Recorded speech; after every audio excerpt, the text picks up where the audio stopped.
You ever hear something so cold, so unforgivable, your heart don't even break right away? It just stops? That's what happened the day my son called me and said, "Ma, don't come to my wedding. Only Dad is invited.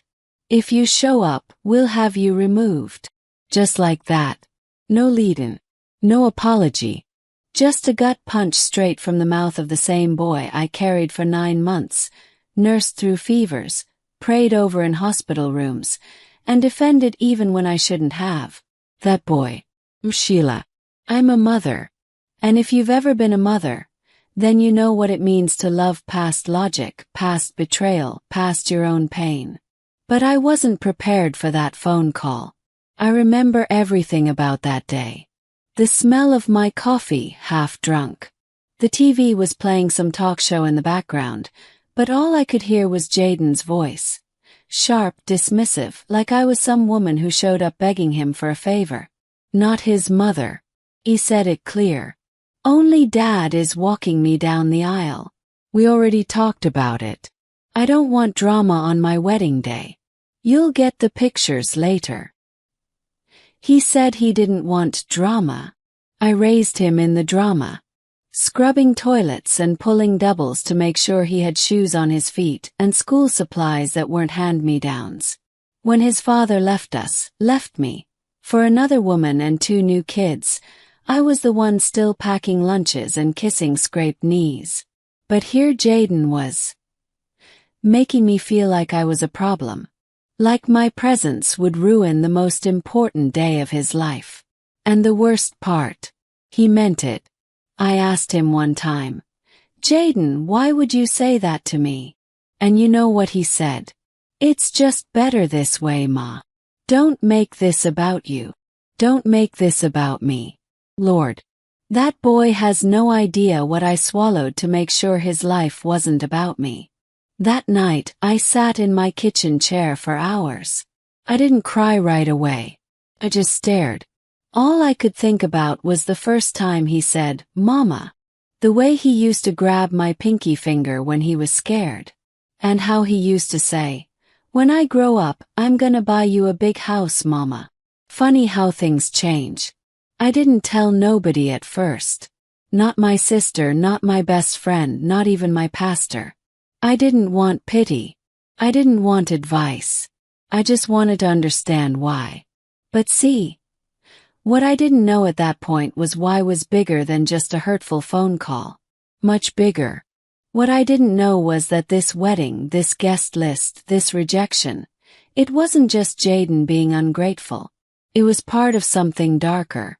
Something that started long before the invitations went out. And baby, by the time I found out the whole truth, I wasn't just mourning a wedding I wasn't invited to. I was standing at the center of a storm I didn't see coming. A storm full of secrets, betrayal, and shame so heavy, it had been covered up for over a decade. But I'll get to that. Let me start at the beginning.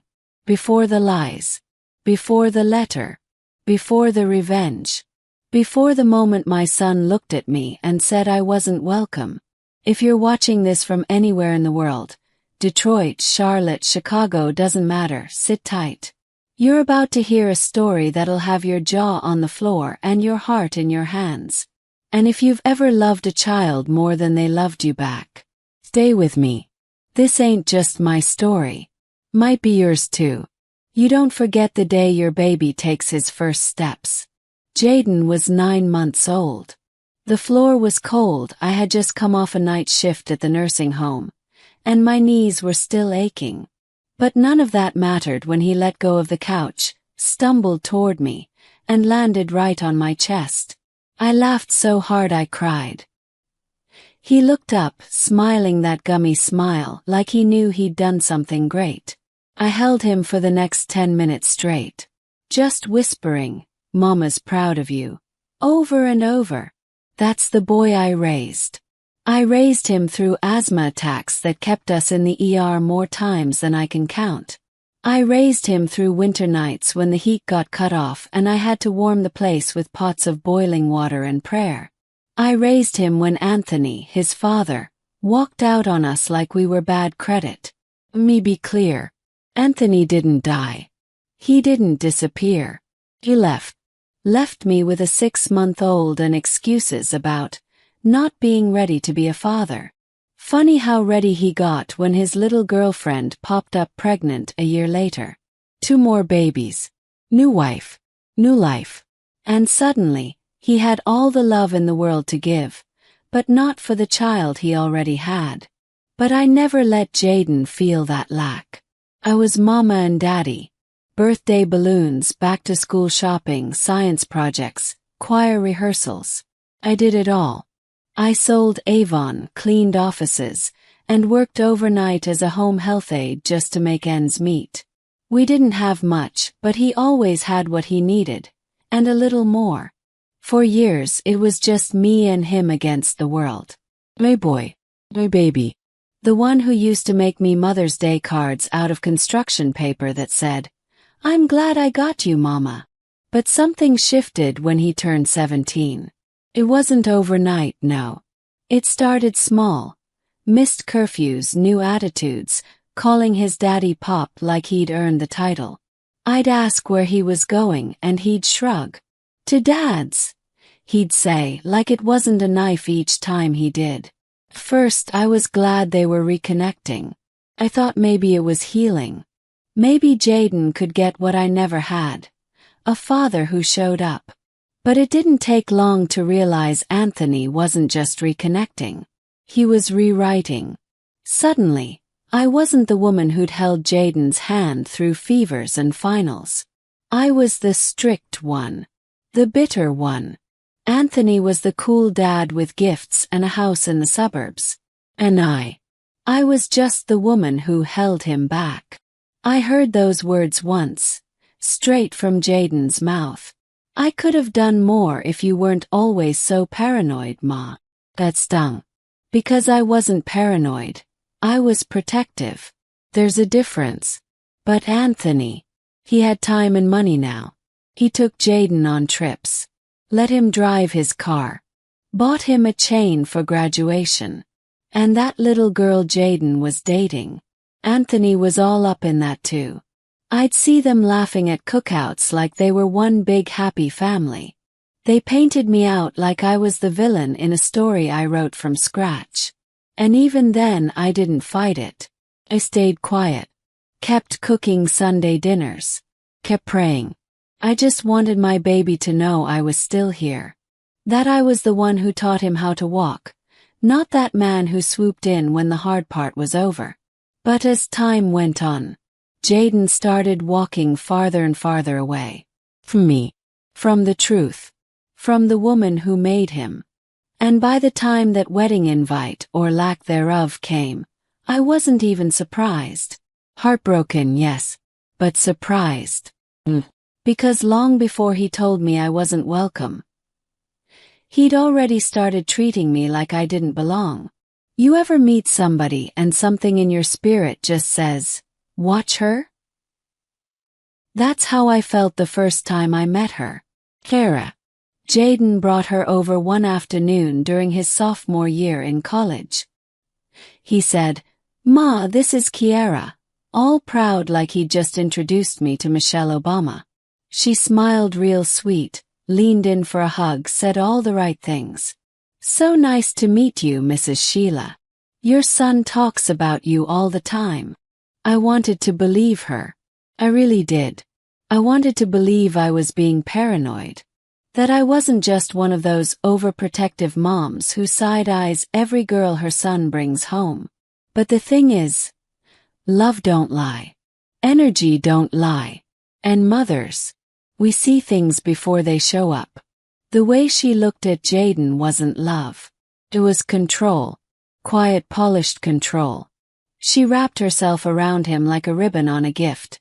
But I could see she was the one doing the choosing. And Jaden, bless his heart. He didn't even know he'd been picked up and placed into somebody else's story. She was beautiful, no lie. Well-spoken. Always dressed just right. But she never looked me in the eye. Always too eager, always too polished. You know the type. Can quote Bible verses but can't take correction. First I brushed it off. Told myself maybe I was just being sensitive. Until the comments started. She said you called too much, Ma. Just let us breathe. Kiara thinks you don't really support us, you just want control. And my favorite. Kiara says you have old school views on relationships. Now hold on. I've been working and sacrificing since Jaden had Similac on his breath. And now some 25-year-old telling me how to be a mother. Telling my son how to see me. I tried to keep it respectful. I pulled Jaden aside one day and said, "Listen, I'm not trying to come between you and your girl, but you need to watch how she moves. Not every smile means safety." And do you know what that boy told me? Kiara told me you'd say that. So now I'm predictable. I called Anthony thinking maybe we could put our differences aside for the sake of our child. That maybe he'd talk some sense into him. Remind him who raised him. Remind him that no woman should be pulling him away from his family like that. But Anthony, he flipped the script. Started talking about how I always did have an issue with other women. How I need to let Jaden live his own life. He even said, maybe you just don't want to see him happy. Me. The same woman who skipped meals to make sure Jaden had lunch money. I realized right then. They'd made me the villain again. Him and her. She smiled and he followed. She whispered and he echoed. It was like watching someone you love get caught in a riptide, and every time you scream, "Come back," they just drift further. Sunday dinners turned into quick visits. Phone calls turned into text messages. And eventually even those stopped coming. The final straw. They moved in together and didn't tell me. I found out through a Facebook photo. Jaden on a rooftop with Kiara, captioned, "Building our future." And all I could do was stare. Not at them, but at how far he'd gone. From his mama's boy to this polished puppet I barely recognized. But I stayed quiet. Because sometimes silence ain't weakness. It's just waiting. Waiting to see how far they'd go. Waiting to see who they'd become. Waiting for the truth to show itself. And baby, when I tell you it did. Phew. But we ain't there yet. I don't know if you've ever held something so small it made your whole body go numb. A single envelope. Cream-colored, thick stock, gold trim. Classy. Elegant. Expensive. Just like she would pick. It came through the mail like any other piece of paper. No warning. No knock on the door. Just there. Sitting bold in my mailbox like it had the right. When I flipped it over and saw their names printed in cursive across the wax seal, I already knew. But I opened it anyway. The first line said, "You are cordially invited to the wedding of Kiara Lavon Hart and Jaden Elijah Wright." And then, in bold letters underneath, "To Mr. Anthony Wright and guest." Not Sheila. Not Ms. Wright. Not even mother of the groom. Nothing. Just his father and whatever woman he happened to be dragging around these days. I sat down right on the floor. The envelope still open on my lap like it had punched me in the stomach. I kept reading it thinking maybe I missed something. Maybe I was on the back. Maybe it was a mistake. But no, it wasn't. It was a message. Delivered in gold-foiled elegance. A message that screamed, "You are not welcome here." Not just from Kiara. I expected that shade. But from Jaden. That broke something in me. And let me tell you what made it worse, because it always gets worse before it gets better. The very next day, one of the church ladies from back home, Miss Brenda, caught me outside the Piggly Wiggly and said, "Girl, you must be so excited. What you wearing to the wedding? Don't tell me you got that dress made already." I smiled the way only a hurt woman can smile. You know the one. That smile that keeps your pain from bubbling up and spilling out in public. That smile that says, "I'm fine, But your soul already calling for backup. I said, still figuring it out, and walked off before the tears did. That week the phone calls started. Folks I hadn't heard from in months were ringing me up, all excited like we was about to throw the royal wedding. Chilly, I saw Jaden's engagement photos. Y'all done raised a king. Now you know I better see you front row in that mother of the groom seat. And I kept saying the same lie with a different tone. We'll see. It's a busy season. But deep down, I was swallowing a silence so thick it felt like sin. 'Cause see, this ain't just about a wedding. It's about erasure. You carry a boy in your womb. You push him out. You raise him on your back while the world breaks your spirit. And one day he turns around and invites everybody but you to his celebration. That's not oversight. That's intentional. Could have said something. Could have called him and let it all loose. Could have made a scene on social media like folks love to do these days. But I didn't. I let them write their guest list. I let them print their invitations. I let them plan their picture-perfect day. And I started planning too. Not revenge. Not drama. Just the beginning of my rewrite. Because if my name wasn't on their invitation, then they better pray it don't end up on something else. You ever been doing something so ordinary, so harmless, it feels unfair when life decides to punch you in the throat right in the middle of it? That was me. In my late Aunt Lorraine's house, wiping dust off old curtains and throwing out expired cans of peaches. Nothing dramatic. Just boxes, papers, memories. She passed a month before the wedding was set to happen. No kids, no husband left. Just me, the niece she always loved like a daughter. So I made it my duty to clean the place up before we listed it. That's how I was raised. You honor people's memory by not leaving their house in chaos. I had just opened this heavy trunk she kept in her back closet. Mostly church programs, greeting cards, and yellowed photos. But tucked inside an old Bible, between Psalm 27 and Ecclesiastes, was an envelope. My name was on it. Full name. Sheila Dion Mercer. It wasn't dated. But I knew that handwriting. Lorraine had always written like her letters were being judged at a spelling bee. Inside was a printed email. From Anthony. My heart beat a little faster, but I told myself it was probably something old, something dumb. Back when they used to talk. She was his cousin after all. But then I read it. And my whole damn world flipped on its back. Lorraine. You were right. I had my doubts when Jaden was born. I did the test 2 years ago. He's not mine. But that's between us. I don't care. Let her keep thinking I don't know. I've already started talking to him differently. He'll see her for who she really is. I had to read it twice. 3 times. And then I just sat there. Staring. Unable to breathe. Not because I was ashamed. Not because I was guilty. But because that man had known the truth for years and used it like a knife behind my back. I always knew he had darkness in him. But I didn't know he'd go that far. Let me be clear.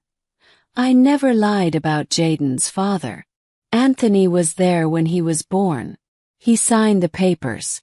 We were together. There was no other man during that time. But before him, there was someone. One mistake I never revisited, one moment I buried deep. And when I got pregnant, Anthony swore he'd raise Jaden as his own. Until clearly he didn't. He went and got a secret DNA test, found out what he wanted to know. And instead of being a man, instead of sitting me down or confronting me, he used it as currency. He poisoned my son against me. He let Jaden grow up thinking I was manipulative, controlling, dishonest. He whispered things behind my back. Gave Kiara the ammunition to call me toxic. Used my silence as evidence. And the whole time he knew the truth, but twisted it into a weapon I couldn't even defend myself from, because I never saw it coming. And I promise you, When I looked back at every argument, every distance that started forming after Jaden turned 17, it all made sense. That was around the time Anthony started showing up again, offering Jaden money, taking him on little father-son trips, giving him advice about watching women's behavior. Lord, he had planted a seed, and it had grown into something ugly, something I couldn't recognize anymore. I folded the letter and put it back in the envelope, not because I was done with it, but because I wasn't going to waste a second exposing him until the time was right. Let him think he still had the upper hand. Let them both enjoy their little fairy tale wedding. Because what Anthony didn't realize is that lies don't stay buried. And truth has a funny way of showing up when you least expect it. And baby, mine had arrived. You know what hurts the most? It ain't the betrayal. It's the gaslighting. The way they twist your love and sacrifice into something dark, just so they can feel better about stabbing you in the back. I gave them everything. And when I say everything, I don't mean figuratively. I mean I poured every ounce of my youth, my energy, my hope into building up a man who didn't even see me as human once he got what he wanted. Then I did it again, for a son I thought would be different. Turns out they were mirror images of each other. See, back in 2005, Anthony came to me with this idea. He had a buddy opening a contracting firm in Maryland. Said they needed a woman with good credit to co-sign a startup loan, just for formalities. I had just paid off my Toyota and cleaned up my credit report, so I qualified. He sat across from me at the kitchen table with Jaden sleeping in the next room, told me, "You'll always be part of this, Sheila. You're building something for our son's future." Sign. No questions. No second thoughts. Because back then, I still believed he had an ounce of decency. That company now has 3 office locations. It's worth over $2.4 million. And my name wiped off every legal document after the first year. I only found out the truth 2 weeks after that email from Aunt Lorraine. I'd been stewing over what to do when I called an old friend of mine, Teresa, who used to work in finance at one of the banks Anthony did business with. I asked her to quietly check into something for me. What she found nearly knocked me off my feet.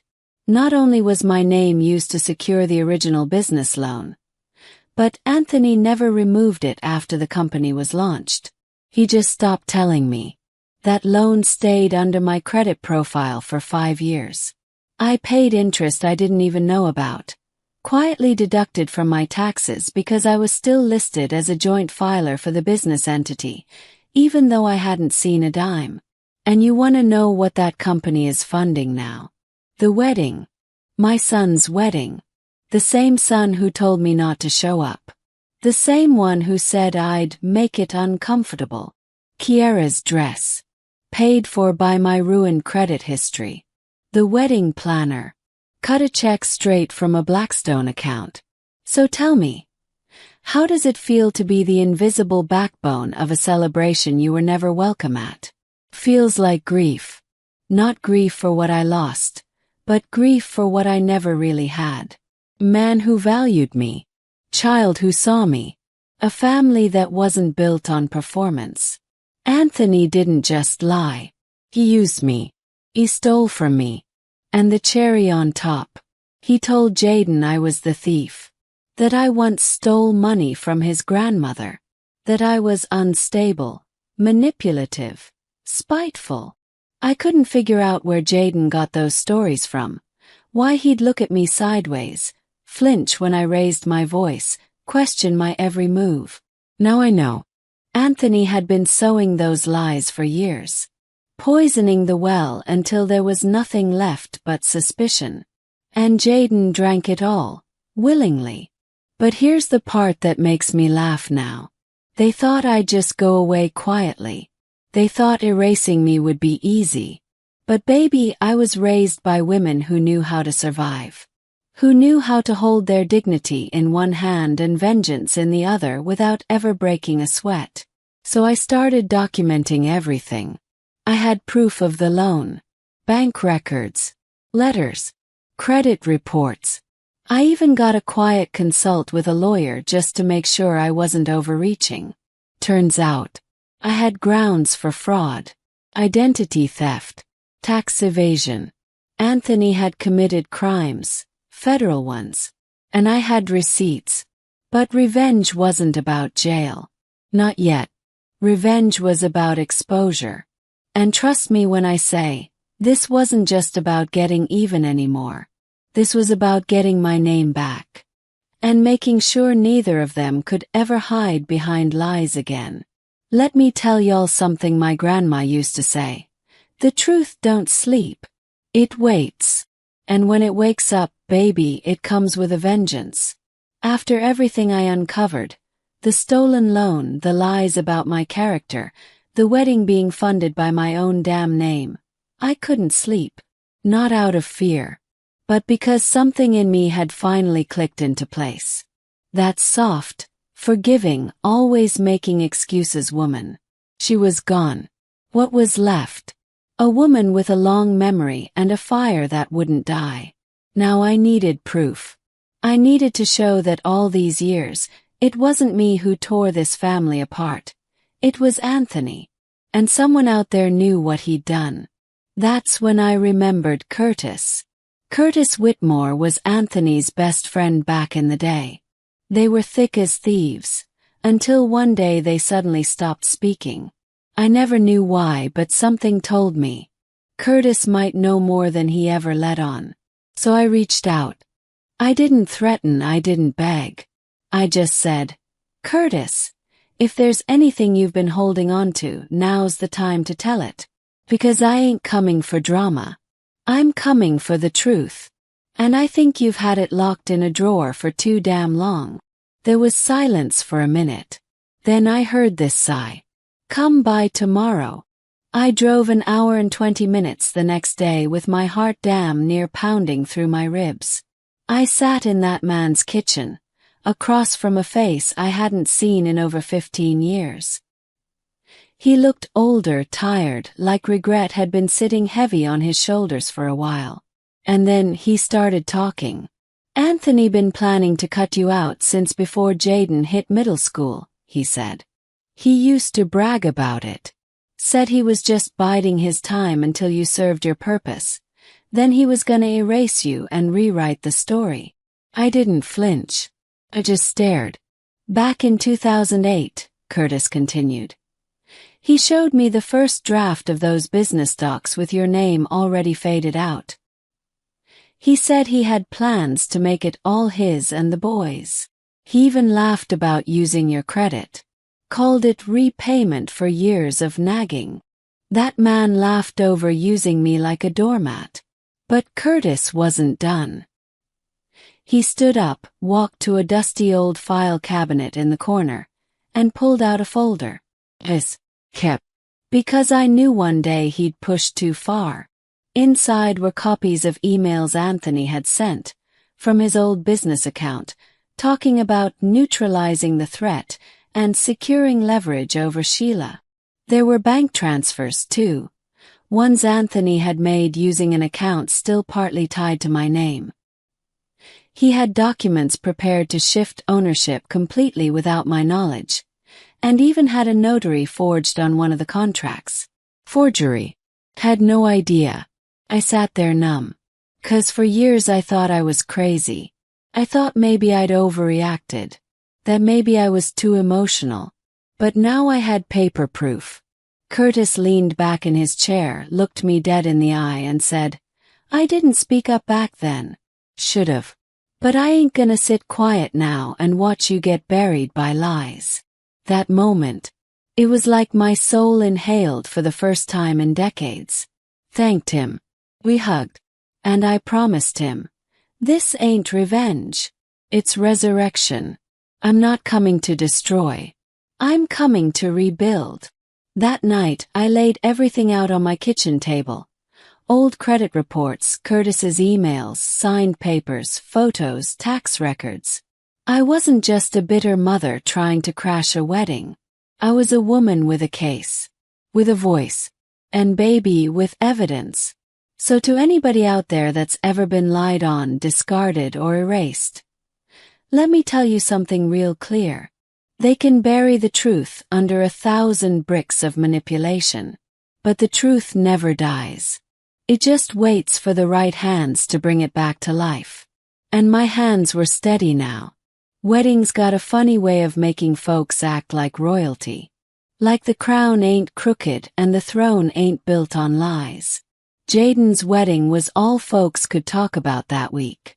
Social media lit up. Engagement photos, venue teasers, floral arrangements, the whole nine. Folks were reposting like it was a royal event. Meanwhile, the Queen Mother wasn't even invited. See, I didn't need an invite. I didn't need a seat at their table to flip the whole table over. They thought I was back in Georgia, that I'd crawled back home to lick my wounds, cry into a pie, and watch the live stream from my little kitchen like some pitiful exiled mama. Nah, baby. I was already in Charlotte. Had been since Tuesday. Quiet. Deliberate. Lone. I checked into a hotel 6 minutes from the venue under a different name. Ms. Renee Johnson.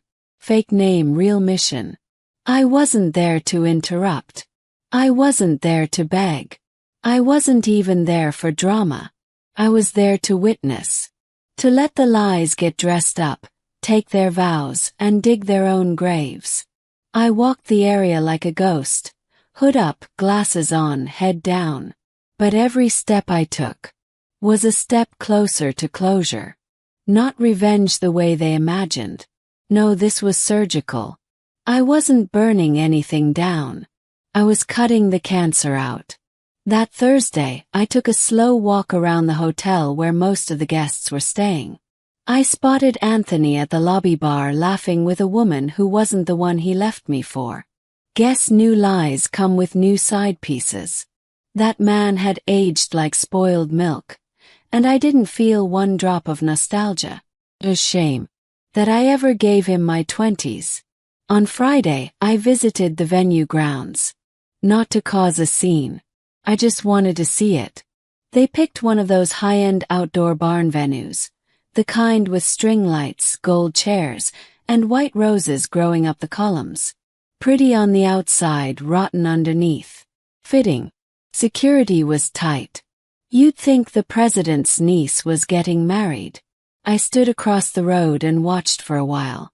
Then I went back to my hotel and opened my folder again. I wasn't going to stop the wedding, but I was going to make sure everyone in their little fairy tale kingdom heard the truth before the honeymoon was over. Saturday came, and the city buzzed like a beehive. I overheard a girl in the cafe gushing about the Hampton wedding. Not knowing I was the mother of the groom, she said, ghosted his mom years ago because she was abusive. Abusive. I almost choked on my coffee. The lies had grown their own legs and were walking the streets with pride. But I didn't flinch. Because I knew something they didn't.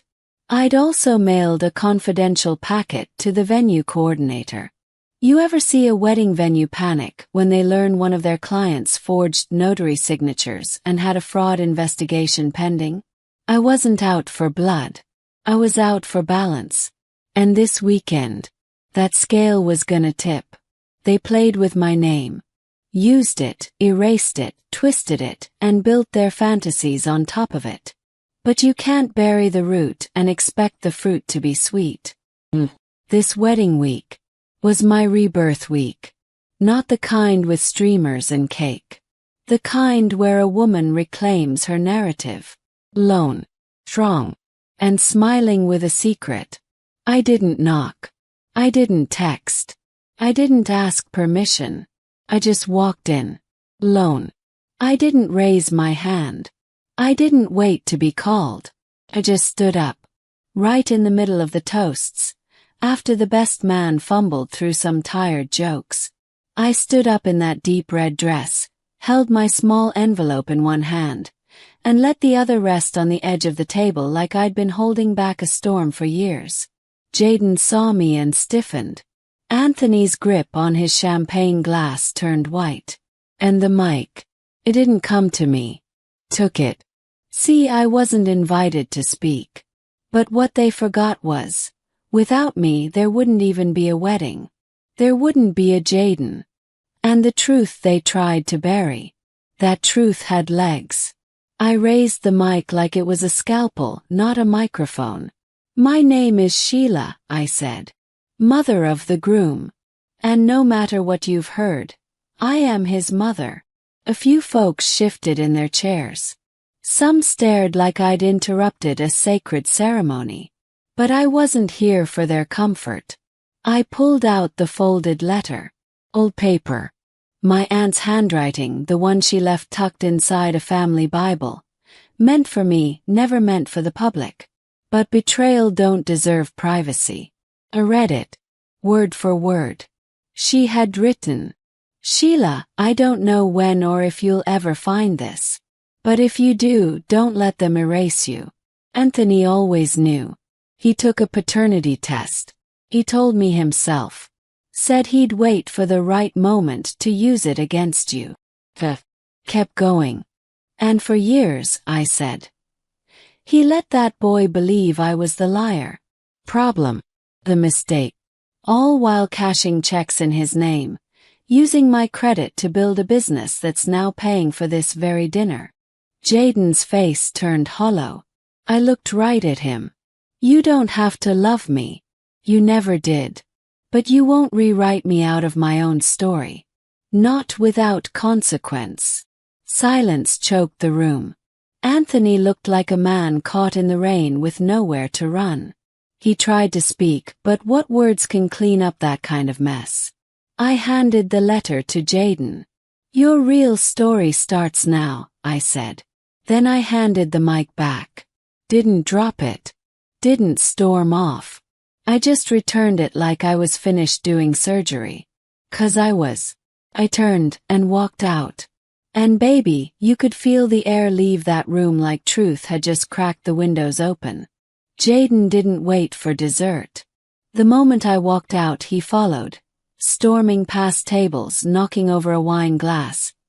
His face all twisted up in confusion and panic. Not anger. Panic. Because everything he thought he knew just got set on fire in front of 100 people. The wedding halted. Music stopped. People whispered. You could almost hear forks pausing mid-air. I didn't look back. I had no interest in seeing who stayed seated or who stood stunned. My truth wasn't up for debate. But the next part, that was where it got surgical. See, I wasn't done. As I made my way out the ballroom, I took a slow detour toward the table where the bride's family sat, all dressed like royalty and sipping expensive disappointment. The father, tall, quiet man with a reputation for being no-nonsense, locked eyes with me the moment I approached. He had that look of a man who sensed something foul in the air but hadn't located the source. I didn't speak loud. Didn't need to. I slipped him the folder I'd been carrying since I landed in town. Plain black folder. Nothing flashy. But inside, few years of pain. Reduced to documentation. Stolen identity. Forged property deeds. Business bank accounts opened in my name, without my knowledge. Signatures that didn't match. And guess who orchestrated it all? Anthony. And Jaden. My own son. Turns out, that successful family business Anthony used to brag about at church cookouts. It was funded with credit lines tied to my social. Years ago. Back when I was still fighting to keep my house and didn't know why credit card offers stopped coming. And Jaden. He was the golden name on the paperwork. The beneficiary. The trusted heir. They used me to build it. Then turned around and told the world I was too bitter to be proud. I leaned in close to the bride's father and whispered, You might want to have your lawyers look through that. Before your daughter legally ties herself to this circus. His eyes didn't blink. He just nodded, real slow, like a man who had just realized the mansion he built had termites in the foundation. Meanwhile, behind us, the bride's mother was trying to get her daughter to breathe. And Anthony was nowhere to be seen. Jaden was outside somewhere, pacing the sidewalk like a man who'd just read his own obituary. I didn't go to ruin the wedding. I went to reclaim my name. To make sure the truth didn't just come out, but landed. Because here's the thing, blood doesn't lie. But DNA, baby. DNA can be manipulated, twisted, hidden behind silence and secrets. And loyalty can become a weapon in the wrong hands. They wanted to shame me in silence. Instead, I handed them truth on letterhead. The crowd watched, and for the first time that night, I wasn't the one people were whispering about. By morning, 5 missed calls. All from Jaden. The same boy who told me I'd be embarrassed if I ever showed up. The same boy who let another woman iron his shirt for the biggest day of his life, but couldn't make room for the one who made sure he had clean socks when we barely had water. He didn't leave no voicemail. Just called. Again. And again. And again. You ever notice how folk only find your number when the rug gets pulled? I didn't answer. Not then. Not the next day. Not even when he texted one word. Why? Why? That's the million-dollar question, ain't it? Why didn't I just stay quiet? Why couldn't I let him have his day? Why couldn't I keep the past buried like they hoped I would? I let my silence speak louder than I ever could. Then Anthony started. First, it was a slick text message, talking about how I better be ready for the consequences of defamation. Said he was speaking to lawyers and wouldn't let my bitterness destroy their future. You know what I did? I printed that message. Put it right next to the forged documents with my stolen signature. 'Cause see, I don't move on threats. I move on truth. And the truth had been in my purse all along. Back home I took that folder, the one I gave a glimpse of at the gala, and I walked it into the police station. Quiet. Steady. Unbothered. Sat down with an officer, told him everything. Showed him the ID theft, the property scam, the bank fraud, the forged business account using my name and Jaden's as co-signer. You could see it hit him like a wave. And when I slid across the printouts of those accounts opened while I was still in a rehab facility for a slip disc, that officer just shook his head, asked if I had any recordings. I handed him the flash drive, the one the bride's father copied for me before he made his move. See, that man didn't just walk out the ballroom for drama. He walked into a law office the very next morning and filed a report of his own. Misrepresentation, financial deception, business entanglement through marriage. When he found out the family business his daughter was about to marry into was built on a stolen identity and a faked narrative, he flipped. And I ain't blame him one bit. Now the dominoes were lined up. Jaden tried calling again. This time, I could hear the desperation in his voice just from the way the ringtone danced. But I was no longer the mother who'd pick up and fix it. I was the woman who finally saw the knife in her own back, and wasn't afraid to name who held it. They made me their villain. Whispered lies about me for years. Fed stories to friends, churchfolk, employers, even strangers online, just to make me look like some bitter, washed-up, overprotective single mama who couldn't let go. But truth don't care how pretty your wedding invitations are. And when the dust clears, the villain you painted might be the only one left standing. Because I ain't come for revenge.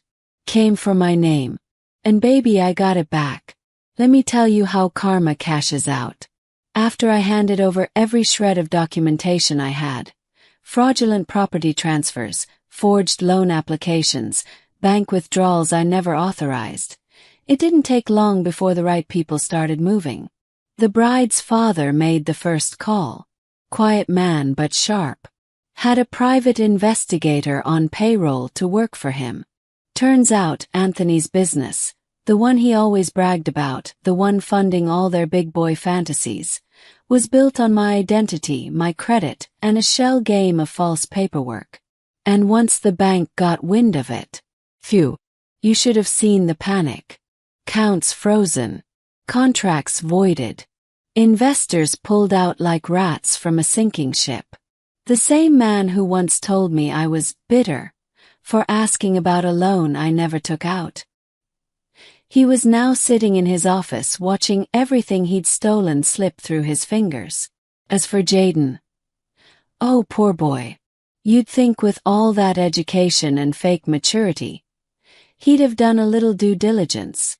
But no, he let his daddy's lies become his gospel. He put me out his life like expired milk, then turned around and tried to live off the same woman's name. He didn't just lose a mother. He lost his whole financial future. The moment the bank officially cut ties with Anthony's business, Jaden's trust fund was dissolved. The car he drove, repossessed. The house he and that girl were supposed to move into after the honeymoon, foreclosed before they could even put the keys in the door. Word spread. I didn't need to say a thing. I didn't go to no blogs. I didn't tell nobody to drag them. Because when you've got truth on your side, it don't need makeup or a mic. It walks in and clears the whole room. Now tell me this. Have you ever seen someone try to rob a woman of her dignity and end up losing their entire future instead? Just wait. They used to look at me and think, she's soft. She's too nice. She won't do nothing.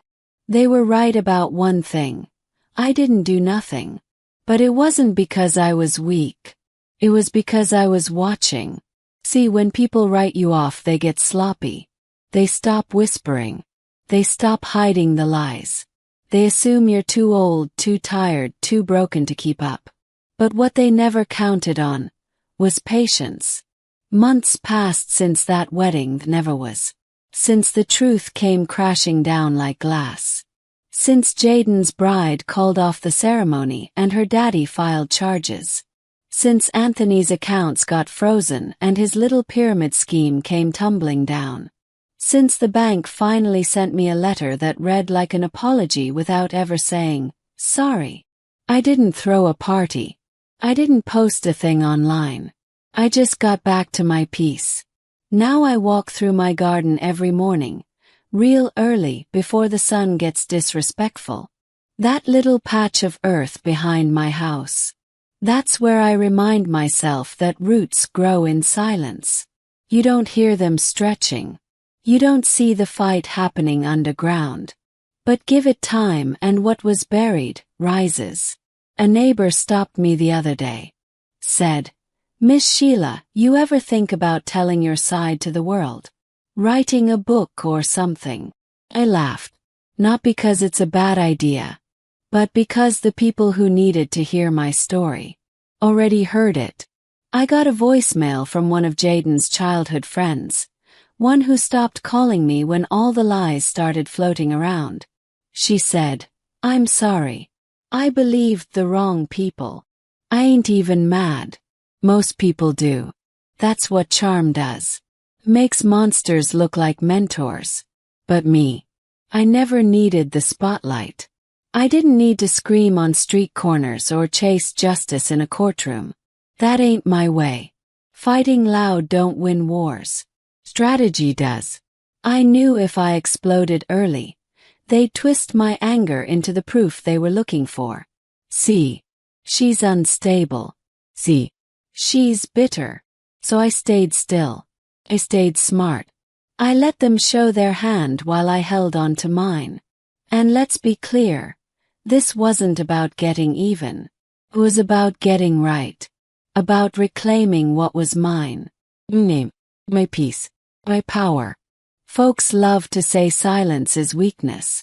But those same folks never ask why the quiet ones sleep better at night. I sleep good now. No guilt. No what-ifs. Just me, my coffee, and the sound of my wind chimes in the back porch breeze. That's all I need. And for anyone watching this who's ever been called crazy for staying quiet, let me tell you something. Don't confuse a silent woman for a scared one. Some of us were just raised to make our next move in peace. And when we do, checkmate. For every mother who's been left out after raising everything. For every woman who signed something she didn't understand, just to help. For every quiet soul who chose dignity over drama and still got labeled bitter. This is for you. And if you're still watching, if any part of this story felt like your story, then I want you to hear me when I say this. You are not invisible. You are not crazy. You are not weak. Sometimes silence is the only mic you need. If you've ever been erased by the people you raised, share this. Because sometimes silence is the only mic you need. Thank y'all for walking with me. My name is Sheila, and I came to reclaim it.